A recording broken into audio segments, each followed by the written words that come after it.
भाइयों, मैं अपनी गुफ्तगू कहां से शुरू करूं?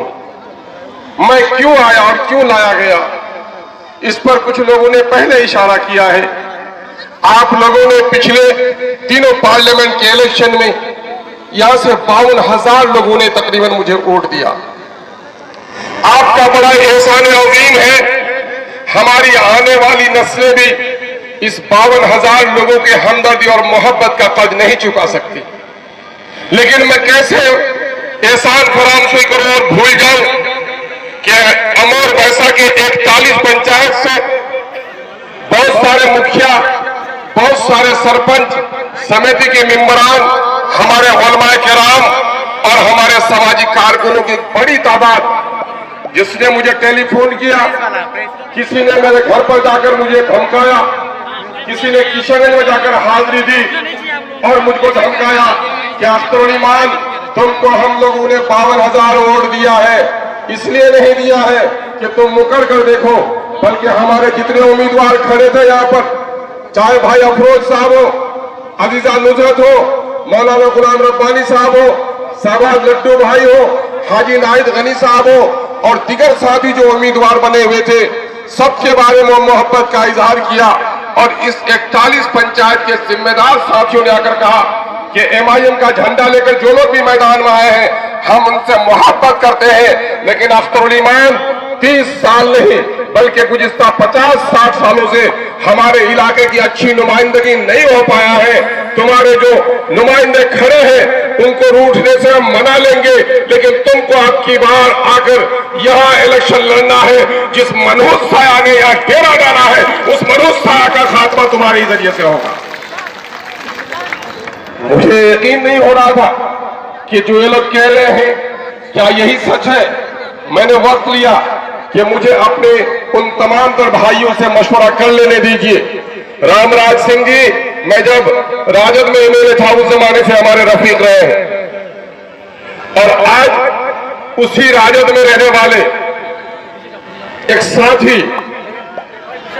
हमारे दरमियान मिलने नहीं आया है। मजलिस का एक अदना सा कारकुन हो या नकीब मिल्लत जनाब बैरिस्टर असदुद्दीन अवैसी हो, हमारा मकसद अवाम की खिदमत है, शोहरत, इज्जत और दौलत नहीं है। इसलिए ये अजीज आपके दरमियान में आया है तो खिदमत के लिए आया है।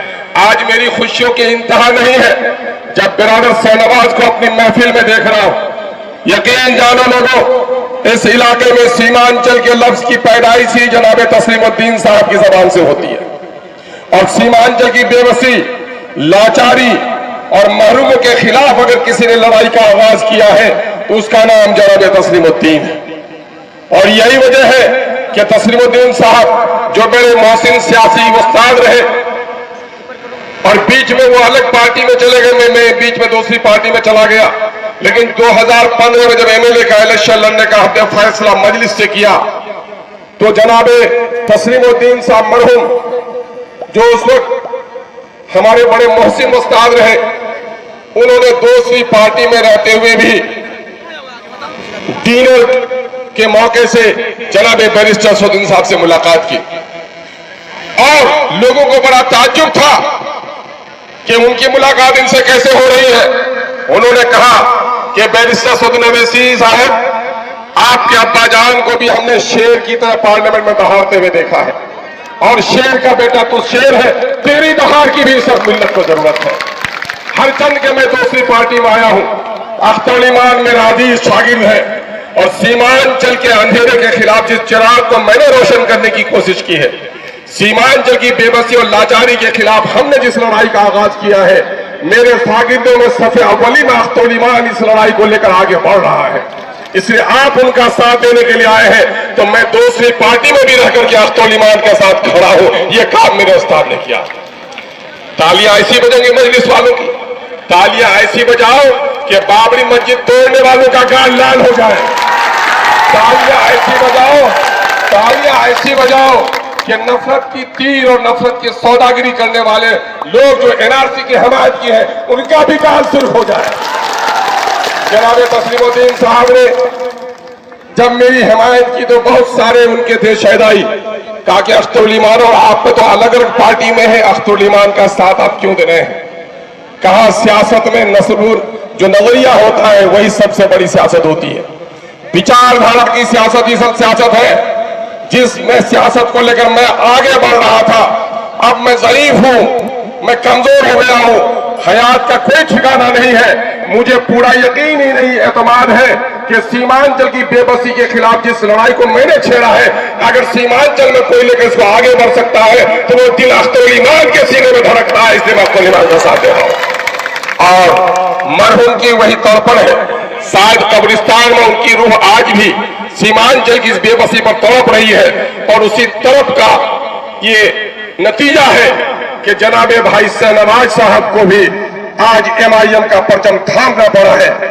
मैं MIM का परचम थामने के नतीजे में जनाबे भाई शहनवाज साहब को मुबारकबाद ही नहीं देता हूं, बल्कि आपको यह भी यकीन दिला रहा हूं कि आपके अब्बा हुजूर ने सीमांचल की बेबसी के खिलाफ जिस लड़ाई का आगाज किया था, आपने जिस दिन सीमांचल की बेबसी के खिलाफ लड़ने के लिए MIM का परचम थामा है, यकीनन है कि मरहूम के रूह को तस्कीन हुई होगी। और आज अल्लाह का शुक्र है, जो किसी जो खबर आ रही है, तो जो किसी खबर आ रही है कि शहनवाज साहब कल तक राजद के MLA थे, इंशाअल्लाह अगले दिनों में MIM के MLA की हैसियत से जाकर असेंबली में अपने हाथ जिधर कराएंगे। मेरे अजीजों, एक मुख्तसर सा वाकया था जो मैंने तस्करा किया। मैं इस वक्त सीमांचल के बेशतर जिलों को नहीं, बल्कि बिहार के बेशतर जिलों का हमने दौरा किया है, और आप इससे बखूबी वाफिक हो कि सीमांचल से ज्यादा बेबस इलाका कोई नहीं है।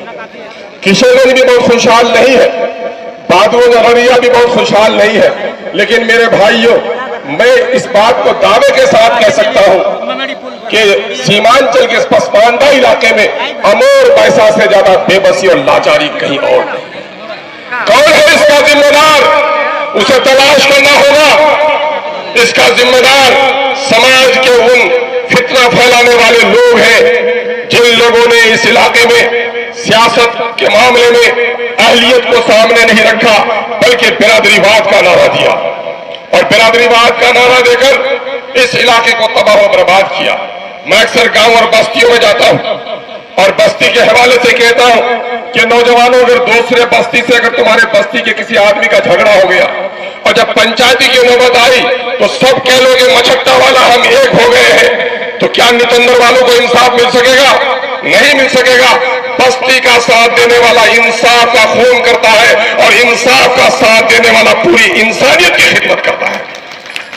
जिसको मौलाना ने भी कहा कि असबियत, इस्लाम में असबियत हराम है, शराब ही हराम नहीं है। शराब जब आदमी पीता है तो माँ और बहन की तमीज भूल जाता है, और जब असबियत का आदमी शिकार होता है तो इंसाफ भूल जाता है। हमने इंसाफ को फरामोश कर दिया, और एक ऐसे आदमी को हमने असेंबली में भेजा जो असेंबली में कभी आपकी आवाज नहीं बन सका। मैं